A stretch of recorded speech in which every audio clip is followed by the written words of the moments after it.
Hello everyone. अभी तक मैंने जितने भी यूपीएससी टॉपर से बात करी है उन सभी में एक बात कॉमन है कि उन सभी के पास नॉलेज तो बहुत कम थी, लेकिन एक सेंट्रल की अप्रोच के साथ उन्होंने मैक्सिमम टाइम अपना पेपर क्लियर किया है। वो है आपका प्रीवियस ईयर क्वेश्चन पेपर पे कमांड करके 70% ऑफ द क्वेश्चन जो हमारे पेपर में आते हैं वो ऑलमोस्ट हमेशा आपके प्रीवियस ईयर क्वेश्चन पेपर पे बेस्ड होते हैं। And did you know that almost 90% of the students out there have no clue what PYQs are and never actually solve them. सोचिए, इसका मतलब है कि कितने सारे बच्चे सिर्फ इसलिए पीछे रह जाते हैं क्योंकि उन्होंने कभी पीवाईक्यू सॉल्व ही नहीं किए हैं।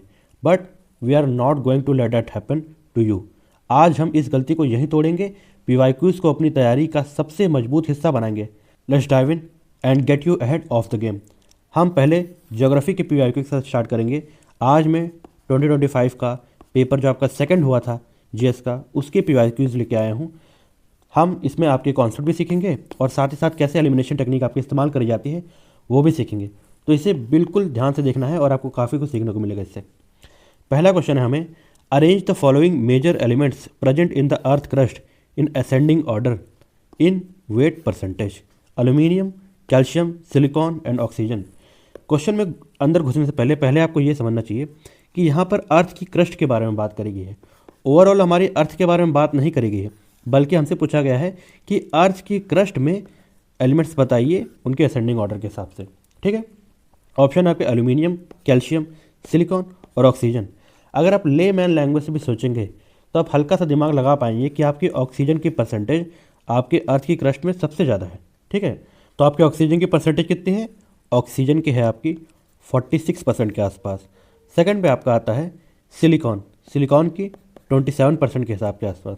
एल्यूमिनियम की 8% और कैल्शियम की सबसे कम होती है 3.6%। ठीक है फ्रेंड्स, इन चार ऑप्शन के हिसाब से। अब इसमें पहले आप देखिए कि ऑक्सीजन अगर सबसे ज़्यादा है तो एलिमिनेशन टेक्निक का इस्तेमाल करना है हमको। अगर ऑक्सीजन सबसे ज़्यादा है इसका मतलब ये दोनों ऑप्शन आपके एलिमिनेट हो जाते हैं 4। और अगर आपको सिर्फ एक के बारे में नॉलेज है तो सिलिकॉन उसके बाद ऑटोमेटिक आपका निकल जाता है, सिलिकॉन आपका यहाँ पर से भी निकल जाता है आंसर। अब आपको सोचना है एल्यूमिनियम और कैल्शियम में। तो अगर आपको बेसिक नॉलेज है तो आपको पता होना चाहिए कि जो आपकी कैल्शियम की मात्रा है वह आपकी एल्यूमिनियम की मात्रा से कम होती है। इसका मतलब है कि आपके क्वेश्चन का सही आंसर है इसमें, कौन सा आंसर है इसमें आपका? 2134 सी ऑप्शन में सही है। ठीक है फ्रेंड्स, अब इसमें मैं आपको बता देता हूँ, थोड़ा एक्स्ट्रा इन्फॉर्मेशन दे देता हूँ। अगर आपसे एग्जाम में एंटायर अर्थ के बारे में पूछा जाए, ठीक है, एंटायर अर्थ का कॉम्पोजिशन अगर आपसे पूछा जाए तो आपको याद रखना है कि सबसे ज़्यादा होता है उसमें आयरन 35%। उसके बाद आपका होता है ऑक्सीजन, ऑक्सीजन की है आपकी 30%। और सिलिकॉन, सिलिकॉन की कितनी होती है? सिलिकॉन का होता है 15%। और देन आपका आता है मैग्नीशियम 13%। और इसके बाद अगले फॉलो होते हैं। ठीक है, और अर्थ के एटमॉस्फेयर में अगर पूछा जाए, अर्थ के एटमॉस्फेयर के बारे में पूछा जाए कि इसमें आपकी कौन कौन सी गैसेज प्रेजेंट होती हैं, तो ये आपको याद रखना है कि सबसे ज़्यादा आपकी होती है, तो इसमें आपकी 78% कौन सी होती है? 78% आपकी नाइट्रोजन होती है। उसके बाद आपकी होती है ऑक्सीजन, ऑक्सीजन होती है आपकी 20% के आसपास। ठीक है, 20% के आसपास आपकी ऑक्सीजन होती है। और उससे कम आपकी कौन सी होती है? तो उससे कम आपकी होती है आर्गन, आर्गन होती है 0.93% के आसपास। उससे कम कार्बन डाइऑक्साइड 0.038% के आसपास। ठीक है, ये आपको याद रखना है। ये आपका डिसेंडिंग ऑर्डर में दिए हुए हैं। ठीक है, बोथ इंटायर अर्थ के बारे में, अर्थ के एटमॉस्फेयर के बारे में। और क्वेश्चन में आपके अर्थ के क्रस्ट के बारे में पूछा ही था और ये हमने सॉल्व कर लिया है। होपफुली आपको तीनों तरीके से अगर क्वेश्चन पूछा जाएगा आगे तो आप उसको सॉल्व करने की कंडीशन में रहेंगी। तो यह था आपका क्वेश्चन नंबर 1। अब चलते हैं अगले क्वेश्चन पे। ये कहता है कि consider the following international events, signing of the Shimla agreement, Agra summit, India Pakistan, और signing of the SAARC charter at the first SAARC summit, और इंडियाज फर्स्ट न्यूक्लियर टेस्ट। ठीक है, तो इसमें आपको बताना है कि पहले कौन सा हुआ था और बाद में कौन हुआ था, क्रोनोलॉजी पूछिए। तो इसमें आपको याद रखना है कि जो आपका शिमला एग्रीमेंट है ये 1972 में साइन हुआ था। कब हुआ था? 1972 में साइन हुआ था। और इंडिया ने अपना पहला न्यूक्लियर टेस्ट कब किया था? तो ये किया था पोखरान में, पोखरान 1 1974। इसका कोड नेम क्या था? कोड नेम था स्माइलिंग बुद्धा, याद रखना आपको। उसके बाद आपका होता है सार्क चार्टर जो आपका साइन किया गया था 1985 में।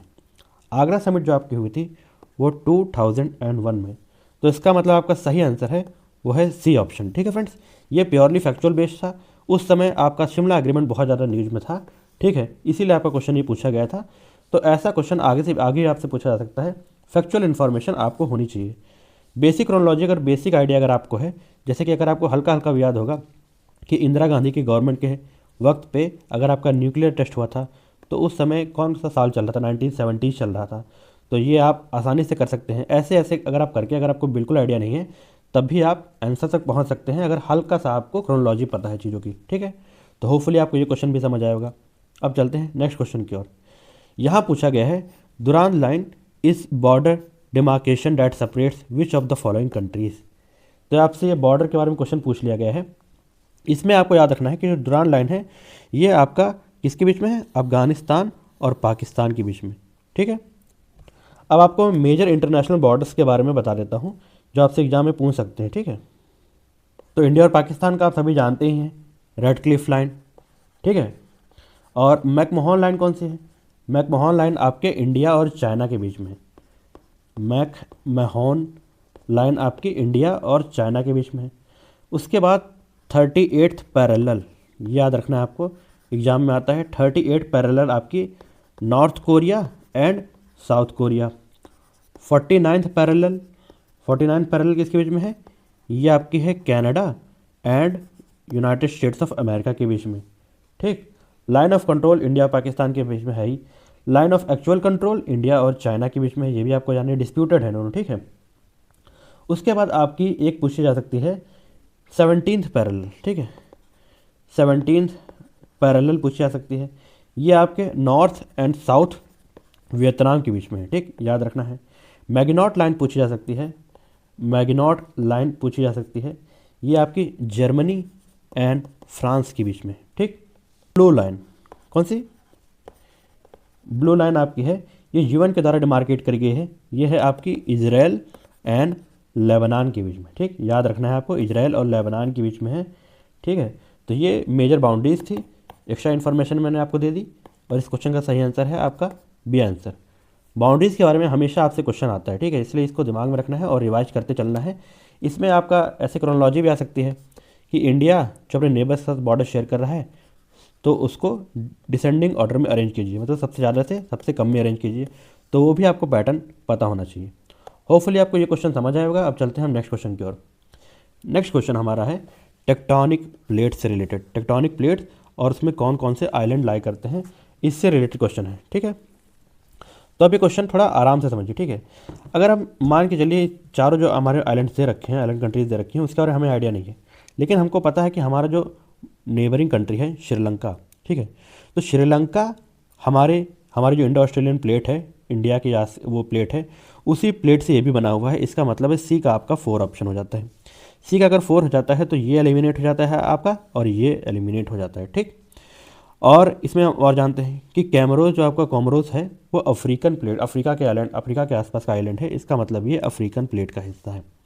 ए का हो जाता है आपका 2 ऑप्शन, इसका मतलब अब यहाँ से ये भी चीज़ एलिमिनेट हो जाती है और बचता है आपका सिर्फ और सिर्फ डी। तो इसमें बी का क्या है, बैफिन है आपका नॉर्थ अमेरिकन प्लेट, और जो अंडमान आइलैंड्स है हमारे के, ये यूरेशियन प्लेट का हिस्सा है। ठीक है, ये आपके यूरेशियन प्लेट का हिस्सा है, ये हमेशा दिमाग में रखना है, ये आपके इंडो ऑस्ट्रेलियन प्लेट का हिस्सा नहीं है।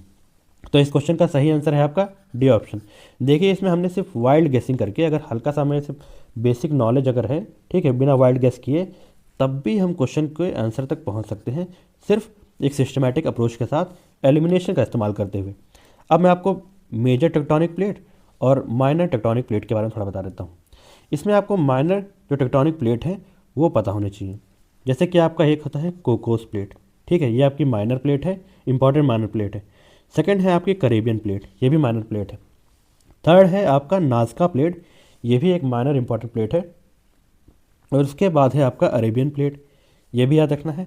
फिलीपींस प्लेट, ये 5 प्लेट आपको याद रखनी है जो माइनर प्लेट हैं और एग्जाम में पूछी जाती है, इंपॉर्टेंट प्लेट्स हैं, तो इनके बारे में हमेशा आपको याद रखना है। एक जोआन डी फूका भी है, ये भी दिमाग में रख लीजिएगा, ये सब माइनर प्लेट हैं। ठीक है फ्रेंड्स, आपकी पूछी जा सकती हैं और कौन सी कंट्री के आसपास लाई करती है ये पूछता है आपसे यूपीएससी, तो ये आपको दिमाग में रखना है। जैसे कि नाशका आपके साउथ अमेरिका के आसपास है, तो उसके आसपास की कंट्रीज़ भी देख लीजिएगा आप लोग, यहाँ से एग्जाम में क्वेश्चन बन जाता है। और जो मेजर प्लेट्स हैं, North American plate, South American, African और आपकी Eurasian plate, Indo Australian plate, Antarctican plate, यहाँ से मैक्सिमम क्वेश्चन आएगा तो अलग तरीके से आता है। लेकिन अगर माइनर प्लेट से आता है तो आपसे वो पूछता है कि कौन सी कंट्री के आसपास लाई करती है, तो ये याद करिएगा, ठीक है। तो एक्स्ट्रा इन्फॉर्मेशन थी, आगे क्वेश्चन इससे ऐसे बन सकता है, ठीक।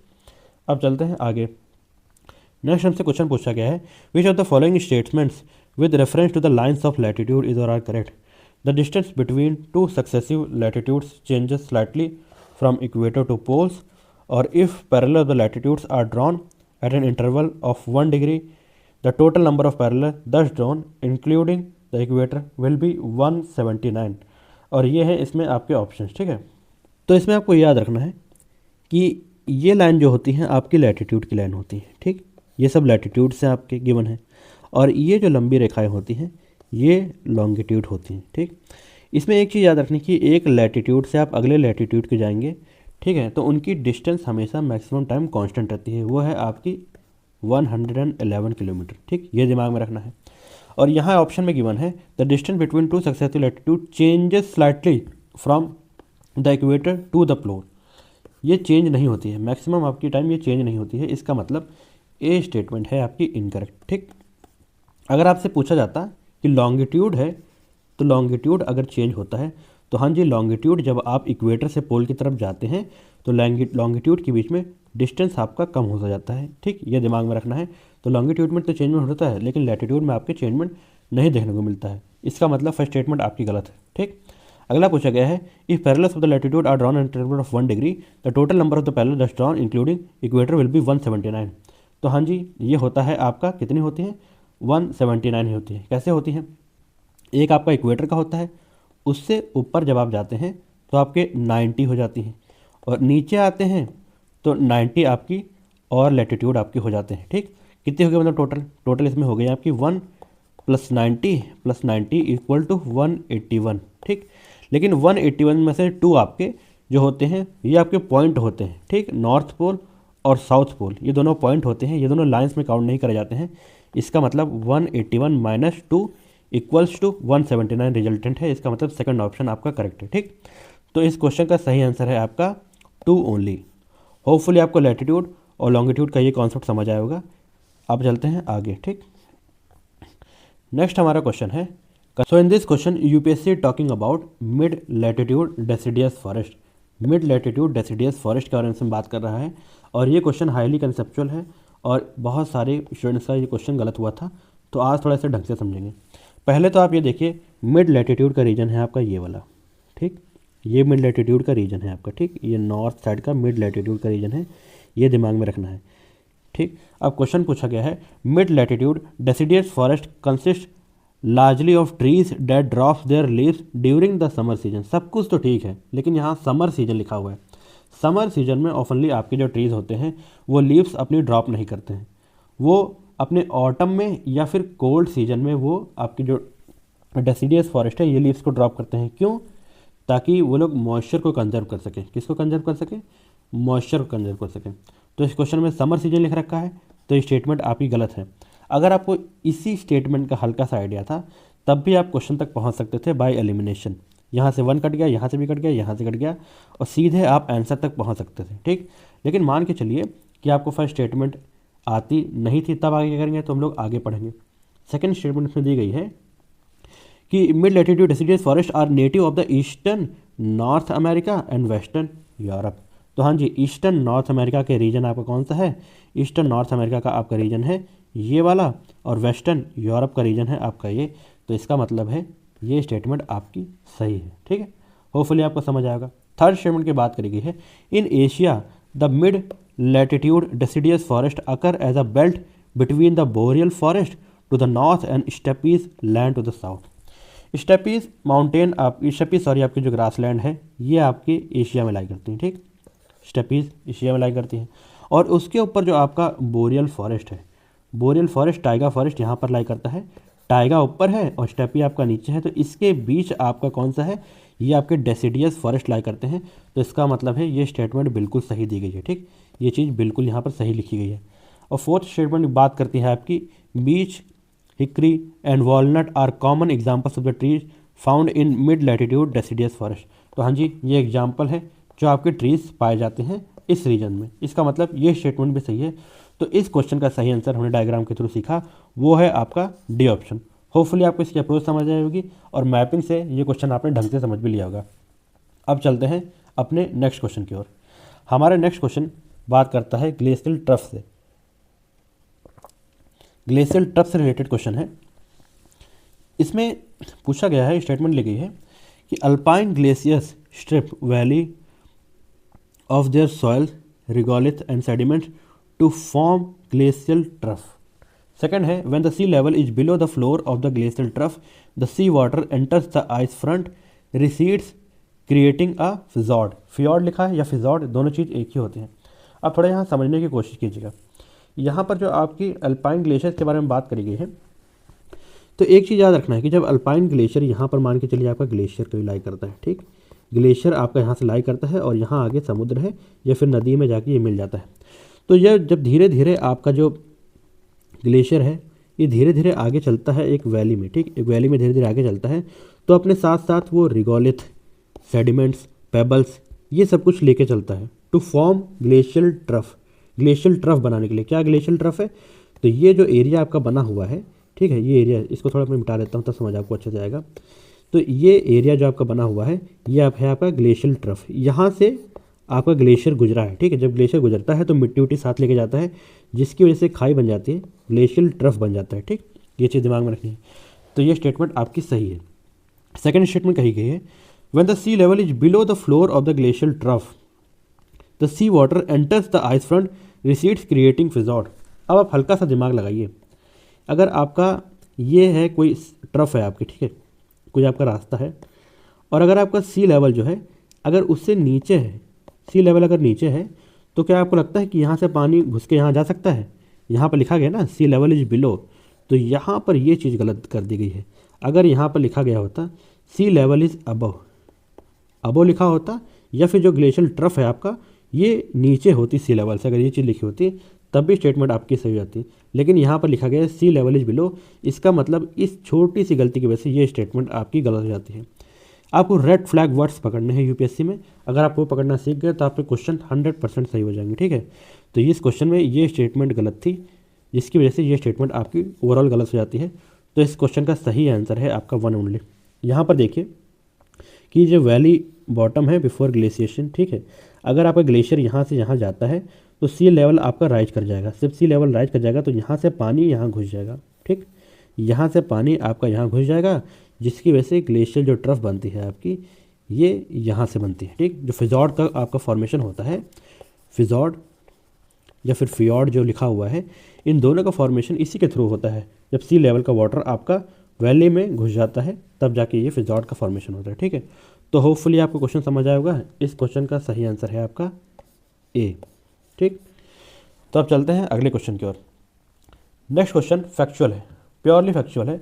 पूछा गया है Amsterdam Saint Paul plateau is located in which of the following oceanic region. अब ये चीज़ आपसे पूछी गई है, प्योरली फैक्चुअल, अगर आपको पता है तो ठीक है, नहीं अगर पता है तो ये चीज़ आपको स्किप करके आनी थी, क्योंकि नेगेटिव मार्किंग है। अगर आप स्किप नहीं करेंगे तो आप ऑटोमेटिकली रेस से बाहर हो जाएंगे, ठीक। तो इस क्वेश्चन का सही आंसर हमारा southern Indian ocean, southern Indian ocean में ये लाई करता है, ठीक है। तो प्योरली फैक्चुअल था, इस पर ज़्यादा दिमाग लगाने की जरूरत नहीं है। नेक्स्ट क्वेश्चन की ओर चलते हैं। नेक्स्ट क्वेश्चन हमारा कहता है arrange the following permanent gases present in the atmosphere in ascending order. बढ़ते क्रम में लगाना है, जितनी भी आपकी गैसेज हैं इन द एटमॉस्फेयर उसको बढ़ते क्रम में लगाना है, ठीक। तो जो नियॉन है आपका वो पाया जाता है 0.0018%, ठीक है। हाइड्रोजन आपका पाया जाता है 0.00005%। हीलियम आपका पाया जाता है 0.00052% और जिनॉन सबसे कम पाया जाता है 0.00009%, ठीक है। तो इस क्वेश्चन का सही आंसर है आपका सी। अब आपको इसमें याद रखना है, ठीक है, ये एक करेक्ट ऑर्डर है। आपके एनसीईआरटी में जो ऑर्डर गिवन है डिसेंडिंग ऑर्डर में आपको याद रखना है गैसेस का।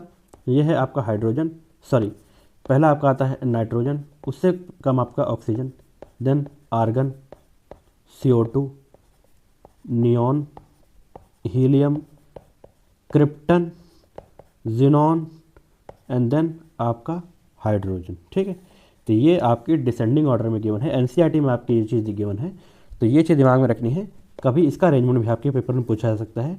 तो इस क्वेश्चन का सही आंसर क्या था, वो था सी ऑप्शन। अब चलते हैं आगे। नेक्स्ट क्वेश्चन जो हमारा गिवन है, ये गिवन है आपका क्लाइमेट और उससे कैरेक्टरिस्टिक्स रिलेटेड क्वेश्चन गिवन है। ठीक, तो ये प्योरली आपका किससे, कोपेन क्लासिफिकेशन से रिलेटेड है। अगर आपको कोपेन क्लासिफिकेशन नहीं पता है तो वो आप ढंग से रिवाइज कर लीजिएगा, क्योंकि बिना उसके ये क्वेश्चन आपका सॉल्व नहीं हो पाएगा। ठीक, अब चलते हैं हम इस क्वेश्चन की एक्सप्लेनेशन की ओर। तो इस क्वेश्चन में नीचे गिवन है कि कितने पेयर्स इसमें करेक्टली मैच्ड है। ठीक, तो पहला पेयर जो गिवन है आपका tropical wet and dry given है। ठीक, और कैरेक्टरिस्टिक्स है इसका विंटर ड्राई सीजन, तो ये बिल्कुल करेक्ट स्टेटमेंट है आपकी। ठीक है, tropical wet and dry climate आपका सवाना टाइप का क्लाइमेट होता है AW। ठीक है, इसका की फीचर होता है distinct wet summer and dry winter. इसका मतलब है फर्स्ट स्टेटमेंट आपकी सही है। सेकंड जो आपकी है, और ये कहाँ पाया जाता है आपसे पूछा जाए तो ये पाया जाता है आपके अफ्रीका में, parts of India and Brazil. ठीक है, दिमाग में रखना है। सेकंड पेयर आपका गिवन है, ये मिड लैटिट्यूड स्टेपीज़ के बारे में बात करता है, मिड लैटिट्यूड स्टेपीज़ के बारे में बात करता है, और कैरेक्टरिस्टिक दिया गया है mid latitude semi arid and dry. तो हाँ जी, ये भी आपका इसमें बिल्कुल करेक्ट है। ये आपके स्टेपीज टाइप की क्लाइमेट होती है। कैसी होती है, स्टेपीज क्लाइमेट होता है, BS सेमी एरिड, ये दिमाग में रखना है। अगर से मिड लैटिट्यूड इन कॉन्टिनेंट इंटीरियर, कॉन्टिनेंट्स के इंटीरियर में ये आपका ऐसे टाइप का क्लाइमेट पाया जाता है जहाँ पर रेनफॉल आपकी कम होती है, लेकिन ये डेजर्ट लेवल तक का सीमित नहीं होता है। रेनफॉल कम होती है लेकिन डेजर्ट नहीं होता, ये चीज़ दिमाग में रखनी है। इसका मतलब सेकंड स्टेटमेंट भी आपकी बिल्कुल करेक्ट है। जो थर्ड आपका गिवन है, ये ह्यूमिड सब ट्रॉपिकल के बारे में बात करता है। ठीक है, no dry season and warm summer characteristic होते हैं, तो इसका मतलब है ये भी आपका बिल्कुल सही है। कोपेन के हिसाब से ये क्लासिफिकेशन आपका किसका होता है, CFA CWA, जिसका फीचर होता है आपका hot and warm summers. Hot and warm summers होती हैं, rainfall through out the year, rainfall आपकी थ्रू आउट द ईयर होती है, बट लेकिन आपका ड्राई सीजन नहीं होता, ये चीज़ दिमाग में रखना है इसका मतलब। ठीक है, इसमें ड्राई सीजन नहीं होता है, गर्मी तो होती है, रेनफॉल भी होती है, लेकिन ड्राई सीजन आपका नहीं पाया जाता है। इसका मतलब है कि सी ऑप्शन भी आपका बिल्कुल गलत है, थर्ड भी गलत है। अगले की ओर अगर हम चलते हैं, यहाँ पर गिवन है मरीन वेस्ट कोस्ट और दिया गया है no dry season severely cold summers. तो इसमें आपको याद रखना है कि यहाँ पर कोल्ड समर नहीं होती, बल्कि कैसे होती हैं, माइल्ड समर्स होती हैं। कैसी होती हैं, माइल्ड समर्स पाई जाती हैं। और ये जो सीवियरली कोल्ड समर्स लिख रखी हैं, ये कहाँ फिट करता है, तो ये फिट होता है आपके टुंड्रा रीजन में। ठीक है, अगर टुंड्रा यहाँ पर गिवन होता तो ये चीज़ सही होती, लेकिन आपके मरीन कोस्ट रीजन में ऐसा कुछ नहीं पाया जाता है। इसका मतलब फोर्थ आपकी गलत जाती है, और इस क्वेश्चन का सही आंसर है सी ऑप्शन, मतलब कि ऊपर की गिवन 1, 2 और 3 आपकी सही है। कोपेन क्लासिफिकेशन अच्छे से रिवाइज कर लीजिएगा, इससे क्वेश्चन आपके एग्जाम में पूछा जाता है। अगर इसके बारे में नॉलेज नहीं है तो आपका क्वेश्चन 1-2 क्वेश्चन आपके गलत हो सकते हैं। ठीक है, तो ये बहुत ज़रूरी है, बिल्कुल आप इसे दिमाग में रख लीजिएगा। ठीक, अब चलते हैं अगले क्वेश्चन की ओर। नेक्स्ट क्वेश्चन है हमारा, identify the climate type based on the given below characteristics. कुछ कैरेक्टरिस्टिक्स नीचे दे रखे हैं और उसके हिसाब से हमें क्लाइमेट टाइप के बारे में पता करना है। ठीक, आइए एक एक करके स्टेटमेंट पढ़ते हैं और उसके बाद नीचे कौन कौन सा वो क्लाइमेट है वो समझने की कोशिश करते हैं। ठीक, अच्छा, इसमें पहले स्टेटमेंट में दिया गया है annual precipitation is low and is around 15 centimetre. इतनी कम जो आपकी रेनफॉल होती है ये आपकी सिर्फ 2 रीजन में पाई जाती है। एक्सट्रीमली लो रेनफॉल है जो या तो आपके पोलर रीजन में पाई जाएगी या फिर आपके टुंड्रा रीजन में इतनी कम रेनफॉल पाई जाती है। ठीक, तो ये चीज़ दिमाग में रखनी है। और सेकेंड स्टेटमेंट जो आपकी गिवन है, सेकेंड स्टेटमेंट दी गई है pronounce winter anticyclones plus weakening in summer monsoon like wind reversal, इसके बारे में बात करी गई है। तो ये याद रखना है कि स्ट्रॉन्ग विंटर हाई प्रेशर होता है आपके टुंड्रा रीजन में, इसका मतलब है एंटी साइक्लोनिक कंडीशन यहाँ पे लाई करती है। ठीक, टुंड्रा रीजन में, ये दिमाग में रखना है। और सेकंड चीज़ में किया गया है, तो ये जो फीचर आपका गिवन है ये क्लासिकल आपका पोलर या सब पोलर सर्कुलेशन फीचर होता है, कोई आपका ट्रॉपिकल फीचर नहीं होता है। ठीक है, ये चीज़ दिमाग में रखना था कि ट्रॉपिकल फीचर आपका कोई नहीं है, बल्कि आपका कौन सा है, क्लासिकल पोलर या सब पोलर सर्कुलेशन फीचर है आपका ये वाला जो गिवन है। ठीक है, तो इसका मतलब है सेकंड के हिसाब से भी आपका ये किसे फिट बैठता है, टुंड्रा रीजन में फिट बैठता है। थर्ड जो स्टेटमेंट आपकी दी गई है, poleward summer temperature are low, this is strong clue, ये आपका स्ट्रॉन्ग एक क्लू है। ये ऑटोमेटिकली आपका रूल कर देता है सब ट्रॉपिकल स्टेपीज़ को और साथ ही साथ आपका ह्यूमिड सब ट्रॉपिकल क्लाइमेट को। क्यों? Even in summers temperature remains low. इसका मतलब है कि टेम्परेचर में भी मतलब समर में भी आपका टेम्परेचर हमेशा लो रहता है, लेकिन इन दोनों केसेस में ऐसा नहीं होता है। तो ये दोनों हो जाते हैं आपके एलिमिनेट। और यहाँ पर रेनफॉल की बात करी गई थी, तो इसमें आपकी रेनफॉल टुंड्रा रीजन में ये रेनफॉल इसके आसपास पाई जाती है। मतलब इस क्वेश्चन का सही आंसर है आपका कौन सा? D option. वैसे फर्स्ट पढ़ के ही आपको पता चल जाना चाहिए था कि इन दोनों में से ही आपका सही आंसर एक हो सकता है, तो ये, लेकिन इसका जो सेकंड स्टेटमेंट में और आपको हिंट कर दिया है कि आपको टुंड्रा होगा, तो ये ऑटोमेटिकली आपका डी आंसर इसमें सही हो जाता है। अब चलते हैं नेक्स्ट क्वेश्चन की ओर। ये थोड़ा कंसेप्चुअल क्वेश्चन था, अब आगे चलते हैं। अगला क्वेश्चन हमारा दिया गया है, the pattern of the planetary winds largely depend upon which of the following factors. First statement है latitudinal variation of the atmospheric heating. तो एटमॉस्फेरिक हीटिंग की वजह से जो आपका लैटिट्यूडनल वेरिएशन होता है, उसकी वजह से आपका जो विंड का जो पैटर्न होता है वो बहुत ज़्यादा डिपेंड करता है। ठीक, जहाँ पर गर्म हवाएं होंगी, जहाँ पर आपका क्या होगा, हीटिंग होगी, वहाँ पर आपकी जो एयर होगी वो ऊपर राइज करेगी। ठीक, और जहाँ पर टेम्परेचर आपका कम होगा वहाँ पर आपकी एयर क्या करेगी, सबसाइड करती है। ठीक है, तो ये सर्कुलेशन ऐसे होता है, जब ये ऊपर उठ के उसके बाद जहाँ पर आपका ठंडा होता है वहाँ पर आपकी एयर नीचे गिरती है। ठीक, तो इसका मतलब है ये आपका बिल्कुल सही गिवन है। सेकंड जो आपका गिवन है, the distribution of the continents and the ocean.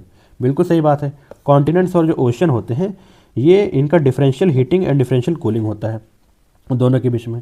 मतलब कि जो आपका ओशन होता है वो ओवरऑल आपका टेम्परेचर एक मेंटेन रखता है, लेकिन आपका जो कॉन्टिनेंट होता है वो बहुत जल्दी आपका गर्म होता है और बहुत जल्दी आपका ठंडा भी होता है, जिसकी वजह से उसके अराउंड जो आसपास जो एयर होती है वो स्टेबल होगी या अनस्टेबल होगी, ये इस बात पे बहुत ज़्यादा डिपेंड करता है कि उनका टेम्परेचर कितना है, और उसकी सर्कुलेशन भी इसी चीज़ पर डिपेंड करती है।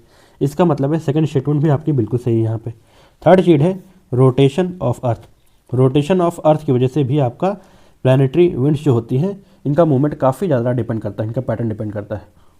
रोटेशन ऑफ अर्थ की वजह से कोरियोलिस जो फोर्स होती है ये इसी की वजह से आपकी उत्पन्न होती है। तो ये चीज़ हमेशा दिमाग में रखनी है कि थर्ड भी आपका इसमें सही है।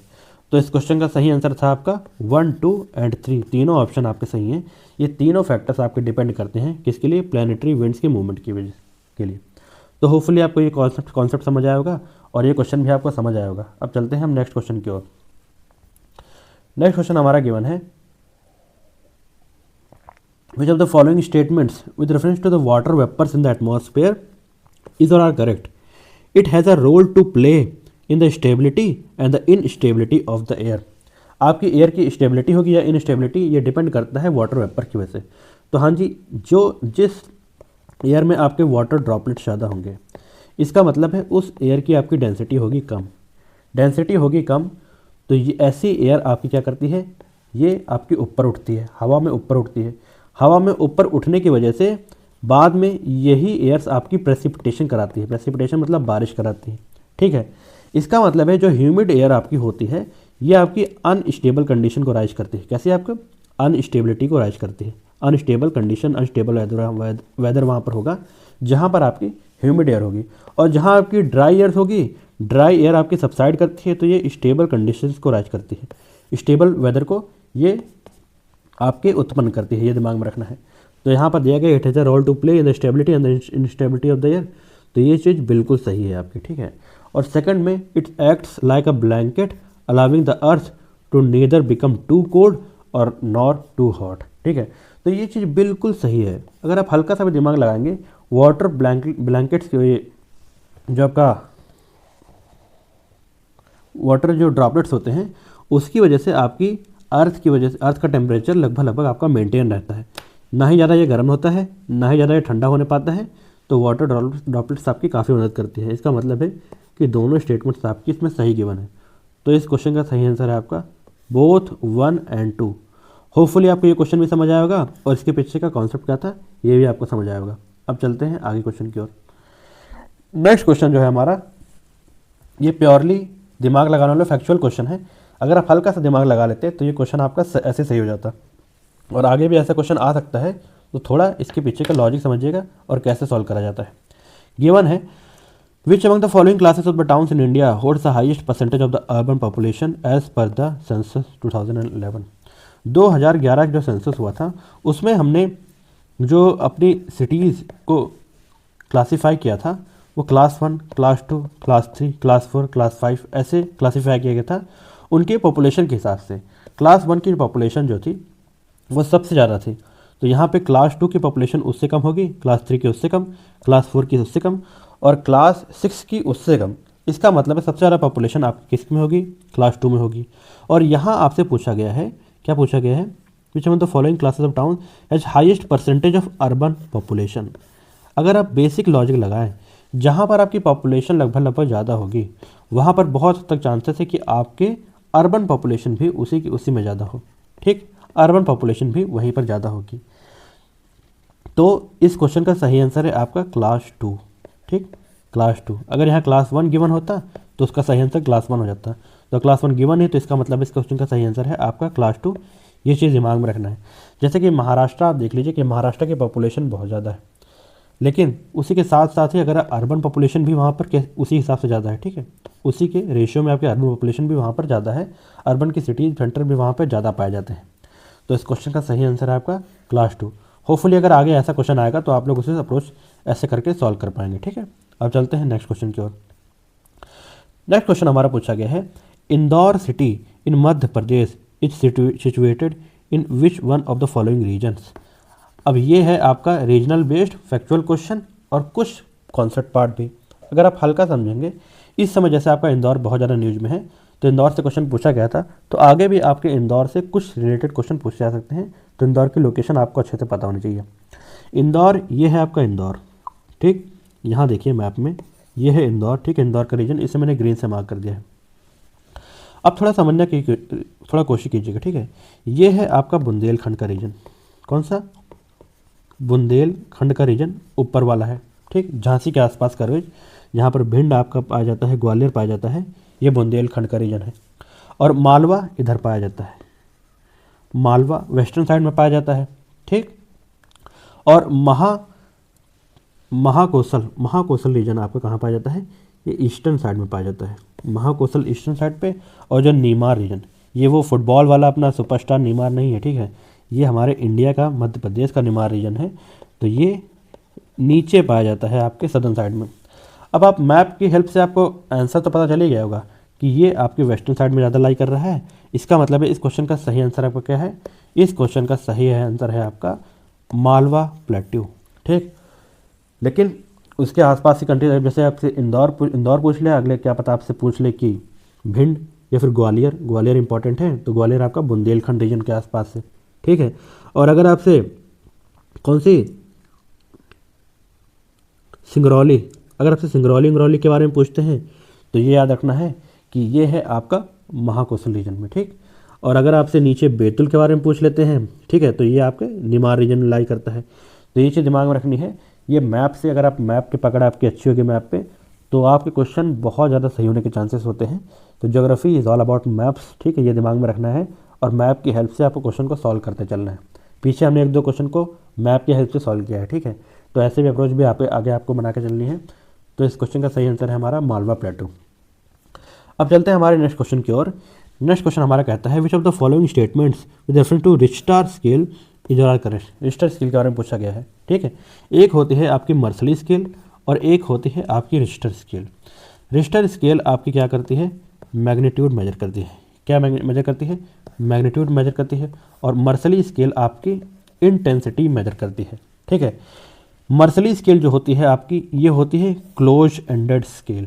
ठीक है, क्लोज एंडेड स्केल होती है जिसकी मैक्सिमम होती है वैल्यू 10। इसका मतलब होता है मैक्सिमम डिस्ट्रक्शन, मतलब इससे ज़्यादा डिस्ट्रक्शन नहीं, टोटल लॉस जो आपका गिवन होता है, टोटल लॉस यहाँ पर हो जाता है। मैक्सिमम डिस्ट्रक्शन आपकी होती है जब अर्थक्वेक आता है तो वो होती है 10। और जो आपकी ये होती है, और जो रिक्टर स्केल आपकी होती है, ये लोगरिथमिक स्केल होती है। ठीक, ये लोगरिथमिक स्केल होती है और ये होती है ओपन एंडेड।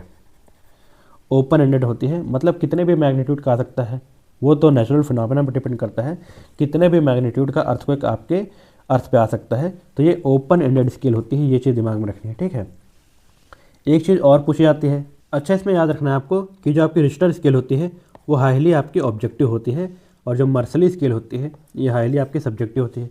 सब्जेक्टिव कैसे, कि मान के चलिए 9 मैग्नीट्यूड का आपका अर्थक्वेक आता है, बोथ आपकी यूनाइटेड स्टेट्स अमेरिका में और एक आपके आते हैं इंडिया में। तो आपके ख्याल से सबसे ज़्यादा डिस्ट्रक्शन कहाँ होगा? तो वो होगा आपके इंडिया में। क्यों? यहाँ की पॉपुलेशन ज़्यादा है, यहाँ का डेवलपमेंट कम है, यहाँ पर के घर उस हिसाब से नहीं बने हैं, ठीक है। तो इसका मतलब इंडिया में ज़्यादा डिस्ट्रक्शन आएगा आपके। तो एक सब्जेक्टिविटी होती है आपकी डिस्ट्रक्शन में, इसीलिए आपकी जो मर्सली स्केल होती है ये आपकी सब्जेक्टिव होती है और रिश्टर स्केल आपकी ऑब्जेक्टिव होती है। अब चलते हैं स्टेटमेंट की ओर। यहाँ बोला गया है it is the intensity scale of an earthquake. Intensity scale है क्या ये? नहीं, यहाँ मैंने ऑटोमेटिक गलत हो जाता है। ये आपकी मैग्नीट्यूड स्केल है। इंटेंसिटी ये मेजर नहीं करता है। इंटेंसिटी कौन सा करता है? ये करते हैं आपकी मर्सली स्केल। तो इस क्वेश्चन का ये स्टेटमेंट गलत हो जाता है। Richter scale indicates the amount of energy release during the earthquake. हाँ जी, अमाउंट ऑफ एनर्जी है ये आपकी रिश्टर स्केल मेजर करती है। तो ये आपकी इफ मैग्नीट्यूड पूछा जाए या फिर आपका एनर्जी अगर रिलीज पूछा जाए तो दोनों का स्टेटमेंट आपका रिश्टर स्केल सही होगा।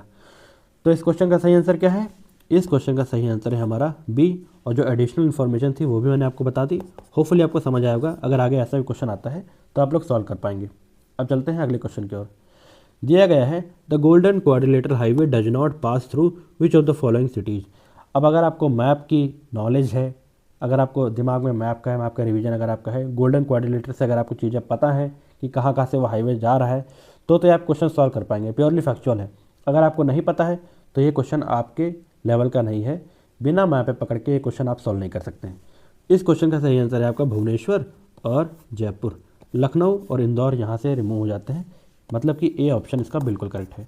होपफुली अगर आप मैप करेंगे तो ये क्वेश्चन आप सॉल्व कर पाएंगे। इस क्वेश्चन का आंसर फैक्चुअल था, जिसमें ज़्यादा हम लोग टाइम नहीं लगाएंगे। नेक्स्ट चलते हैं आगे अगले क्वेश्चन की ओर। Consider the following statement with reference to the location of the major ports in India. Different major ports के बारे में इसमें पूछा गया है और उनकी लोकेशंस के बारे में आपसे पूछा गया है। तो इसके स्टेटमेंट पढ़ लेते हैं, उसके बाद इस क्वेश्चन का सही आंसर क्या होगा वो समझने की कोशिश करेंगे। पहला स्टेटमेंट गिवन है Deendayal port is situated at the head of the gulf of Khambhat. और सेकंड है Cochin port is situated at the head of the Vembanad Kayal. और थर्ड है Mormugao port is situated at the entrance of the Zuari estuary. और fourth है Paradip port is situated in Godavari delta. अगर आपको major जो हमारे इंडिया में पोर्ट्स हैं अगर उनकी लोकेशन नहीं पता है तो ये क्वेश्चन आपका गलत हो जाएगा, ठीक है। एक चीज़ में दिमाग में रखना है, जैसे पहले स्टेटमेंट की ओर चलते हैं। अगर आप मैप में लोकेशन देखेंगे कि तो यहाँ पर लिखा गया है Deendayal port is situated at the head of the gulf of Khambhat. Gulf of Khambhat नहीं होगा, यहाँ पर होगा गल्फ ऑफ कच्छ, ठीक, gulf of Kutch. Map book आप सामने खोल लीजिए, वहाँ पर आप इसकी लोकेशन देखिए आपकी दीनदयाल पोर्ट की।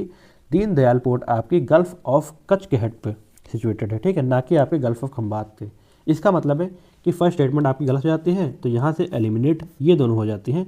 ऑटोमेटिकली आपका यहाँ पर 2 3 या 3 4 सही होगा। इसका मतलब है 3 ऑटोमेटिकली आपका सही है, ठीक, इसमें हमको देखने की जरूरत नहीं है। सेकंड देखते हैं। सेकंड स्टेटमेंट दिया गया है Cochin port is situated at the head of the Vembanad कयाल। वेम्बनाड कयाल कह लीजिए या वेम्बनाड लेक कह लीजिए, दोनों स्टेटमेंट यहाँ पर आ सकती हैं। तो कोचिन पोर्ट हाँ जी आपके वेम्बनाड कयाल पे आसपास लाई करता है, ये दिमाग में रखना है। तो ये आपकी सही है। मैप में लोकेशन देख लीजिए कोचिन पोर्ट की और वो वेम्बनाड लेक के आसपास है, ये चीज़ दिमाग में रखनी है, ये सही है। थर्ड मोरमागांव पोर्ट जो आपका गोवा का है situated at the entrance of the Zuari estuary. Zuari estuary आपके गोवा के आसपास लाई करती है, इसका मतलब ये आपका बिल्कुल सही है, बिल्कुल सही है, थर्ड आपका सही है। Paradip port is situated in Godavari delta.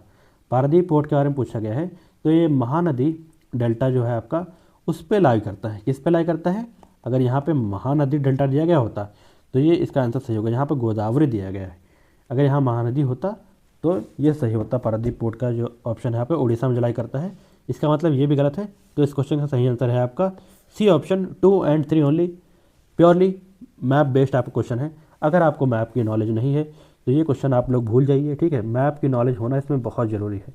Geography के मैप से देखिए आपके 4 क्वेश्चन ऑटोमेटिकली 3 से 4 क्वेश्चन यहाँ अभी तक आपके मैप के आए हैं, तो मैप पे कमांड करना बहुत ज़रूरी है, ठीक है। अब नेक्स्ट क्वेश्चन की ओर चलते हैं। हमारा जो नेक्स्ट क्वेश्चन है, अब यहाँ से कुछ कुछ चीज़ें निकल के आ रही हैं, निकल के ये आ रही हैं कि ज्योग्राफी में अगर आपको क्वेश्चन सॉल्व करने हैं तो हाँ जी आपको कॉन्सेप्चुअल पार्ट भी ढंग से समझना होगा और with the help of map. Map book अगर आप मैप बुक पे कमांड है तो क्वेश्चन आपके सॉल्व एलिमिनेशन आसान हो जाता है। ठीक है, अगर आपको नहीं भी आ रहा है तो स्टेटमेंट आप एलिमिनेट आसानी से कर लेंगे और क्वेश्चन के आंसर तक पहुंच सकते हैं। अब चलते हैं अगले क्वेश्चन की ओर। Consider the following statement with reference to the cotton textiles in India. अब एक कॉटन टेक्सटाइल्स के ऊपर क्वेश्चन है जो आपको देखना है। क्वेश्चन गिवन है, cotton textile industry has over time spread to other parts of the country beyond Gujarat and Maharashtra. और सेकेंड स्टेटमेंट दी गई है, raw cotton is not a weight losing raw material. थोड़ा दिमाग लगाने वाला क्वेश्चन है, इसमें आपका वेट लूजिंग इंडस्ट्रीज और वेट गेनिंग इंडस्ट्रीज के बारे में गिवन है, तो ये कॉन्सेप्ट पता होना चाहिए। तो टू टाइप्स की आपकी इंडस्ट्रीज होती हैं, एक आपकी होती है वेट गेनिंग इंडस्ट्री और एक होती है आपकी weight losing industry. Weight gaining industry वो होती है जहाँ पर आपके डिफरेंट रॉ मटेरियल्स मिलके जो फाइनल आपका जो प्रोडक्ट बनता है ये आपका हैवियर या फिर बल्कियर होता है। ठीक, हैवियर होगा या फिर आपका बल्कियर होगा, वो होगी आपकी वेट गेनिंग इंडस्ट्री।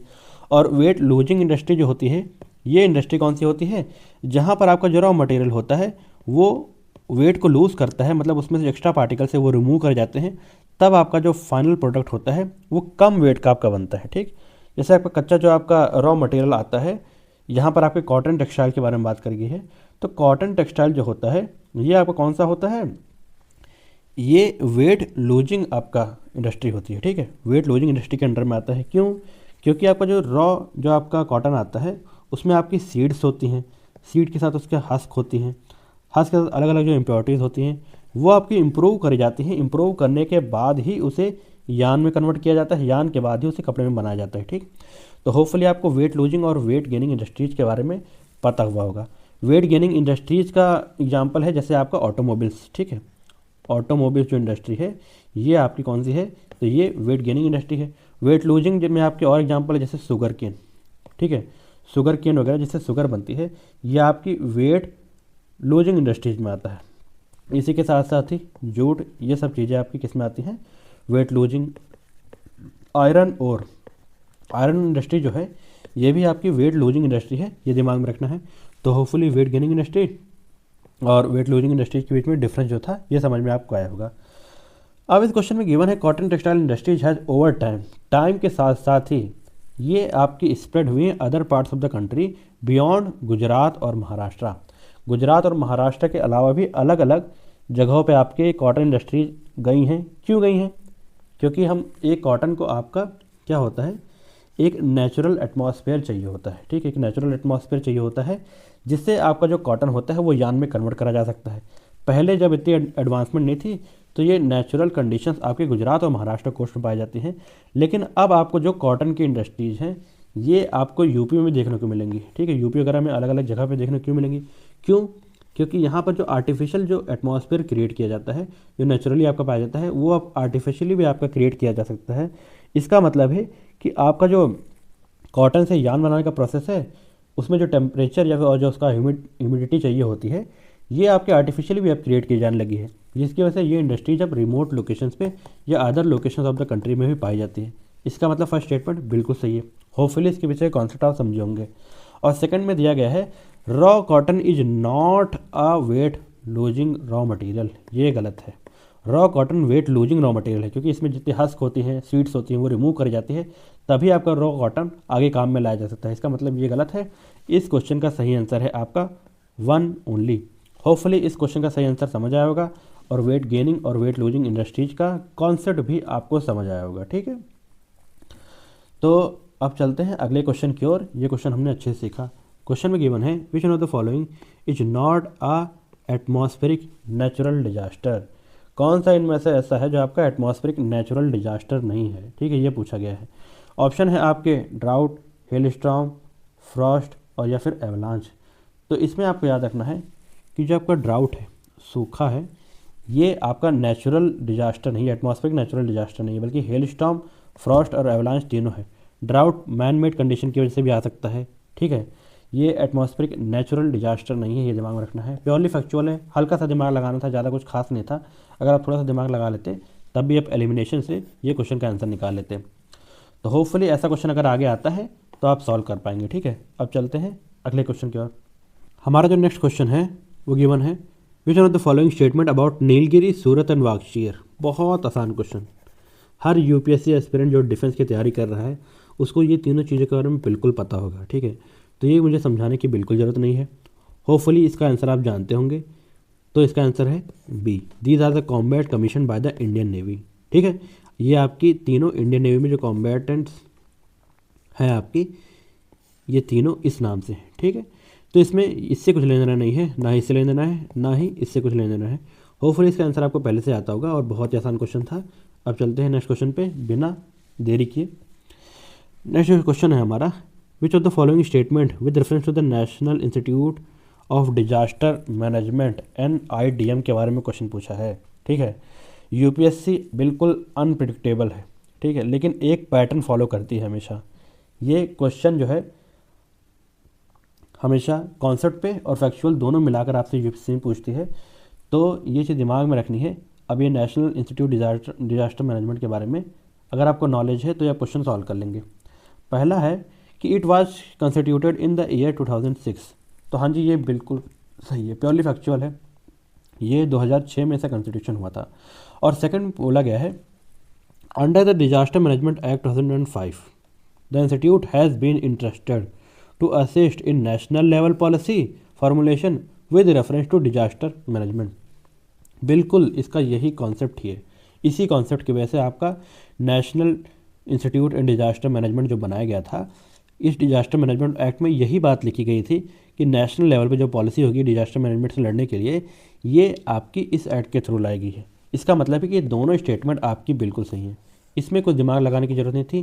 प्योरली ये आपके नॉलेज बेस्ड क्वेश्चन था और ज़्यादा कुछ खास नहीं। अगर आप हल्का सा भी दिमाग लगा लेते तो सेकंड स्टेटमेंट तो बिल्कुल जनरल बात कह रही है, बिल्कुल जनरल बात कह रही है, इसमें कोई गलती हो नहीं सकती है। एक रॉ बिल्कुल ले मैन लैंग्वेज में लिखा गया है, तो बिल्कुल ये स्टेटमेंट सही है। और सेकंड के बारे में हल्का सा दिमाग लगाना था तो ये क्वेश्चन आसानी से सॉल्व हो सकता था, ज़्यादा कोई टफ क्वेश्चन नहीं है, ठीक है।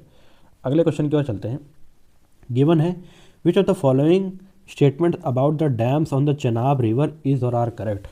तो इसमें याद रखना है कि जो सलाल डैम है आपका, सलाल तो आपका चेनाब रिवर पे लाई करता है, ठीक। बगलिहार डैम ये भी आपका किस पे लाई करता है, चेनाब रिवर पे। लेकिन आपका जो अलाल डैम है, ठीक है, ये आपका कोई स्टैंडर्ड या फिर रिकॉग्नाइज डैम नहीं है, मेजर डैम नहीं है जो आपके चेनाब रिवर पर लाई करता है। इसका मतलब है कि ये आपका गलत हो जाता है स्टेटमेंट, ठीक है। फर्स्ट स्टेटमेंट आपका गलत है। और जो चेनाब रिवर पे अलग अलग जो और कौन कौन से डैम बन रहे हैं, ये आपका दुलहस्ती और रातले प्रोजेक्ट है। ये भी आपका किस पे बन रहा है, चेनाब रिवर पे। ये दिमाग में रखना है, कौन कौन सा, दुलहस्ती एंड रातले, ठीक है, ये आपके चेनाब रिवर पर लाई करते हैं। तो फर्स्ट स्टेटमेंट यहाँ से आपका गलत होता है, इसका मतलब है ये हो जाता है गलत। सेकेंड स्टेटमेंट गिवन है, Baglihar dam has a greater height than Salal dam. बिल्कुल मतलब फैक्चुअल है, लेकिन हाँ जी ये स्टेटमेंट सही है, ठीक है। जो बगलिहार डैम है ये आपकी ग्रेटर हाइट पे लाई करता है सलाल डैम से।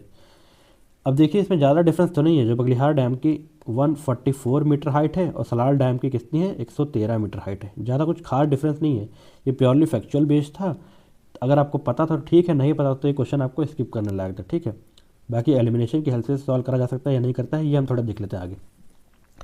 थर्ड स्टेटमेंट जो इसमें गिवन है आपकी, Salal dam is operated by Jammu Kashmir power development corporation and Baglihar dam is operated by NHPC limited. ये दोनों आपका इंटरचेंज कर दी गई हैं, ठीक है। सलाल डैम जो है आपका वो NHPC लिमिटेड के द्वारा ऑपरेट किया जाता है और आपका जो अगला बगलिहार डैम है ये Jammu and Kashmir power development corporation के द्वारा ऑपरेट किया जाता है। तो ये आपका दोनों चीज़ें क्या कर दी गई हैं, इंटरचेंज कर दी गई है। इसका मतलब है थर्ड स्टेटमेंट भी आपकी गलत हो जाती है। जब थर्ड भी आपकी गलत हो जाती है तो ये भी एलिमिनेट हो जाता है और आपका ये भी एलिमिनेट हो जाता है। मैं मानता कि अगर आपको सेकंड स्टेटमेंट के बारे में आइडिया नहीं था, यहाँ पर प्योरली फैक्चुअल बात करी गई है, ठीक है, प्योरली फैक्चुअल बात करी गई है, तो हम सेकंड को छोड़ के अगर थर्ड हम गलत कर देते तो ऑटोमेटिकली एलिमिनेशन की हेल्प से भी हम सेकंड क्वेश्चन इसका आंसर निकाल लेते, ठीक है, कि सेकंड स्टेटमेंट आपके सही है। तो एलिमिनेशन की हेल्प से भी आपके क्वेश्चन के आंसर तक पहुँचा जा सकता है। बस आपकी अप्रोच सही होनी चाहिए और दिमाग आपका बिल्कुल काम होना चाहिए, ठीक है, बिल्कुल ठंडा होना चाहिए उस अप्रोच को एग्जाम में उतारने के लिए। तो इस क्वेश्चन में वही बात करी गई थी। होपफुली आपको समझ आएगा। अब चलते हैं। तो ये फ्रेंड्स हमारा लास्ट क्वेश्चन था हमारी स्लाइड का। इसका मतलब हमने आपके 2025 के जो सेकंड आपका जो हुआ था पेपर, उसके PYQs हमने सॉल्व कर लिए हैं, और उसकी अप्रोच और उसके पीछे कॉन्सेप्ट भी ढंग से समझ लिया है। अगर आपको ये वीडियो हेल्पफुल लगी हो तो इसे लाइक कीजिए और थम्स अप दीजिए और अपने दोस्तों के साथ ज़रूर शेयर कीजिए। और आगे इस सीरीज़ को मैं कंटिन्यू रखूँगा, जिसमें हम ज्योग्राफी की PYQs करेंगे, उसके बाद हम ऐसे ही पॉलिटी, हिस्ट्री और सब साइंस की PYQs भी ऐसे ही कवर करने वाले हैं। टोटल हम लोग 4 ईयर्स के करेंगे, मतलब 8 पेपर हम हर सब्जेक्ट के उठाएंगे, ठीक है। तो इस चैनल को सब्सक्राइब कर लीजिए, आगे हम ऐसी वीडियो से मिलते हैं। जय हिंद, जय भारत।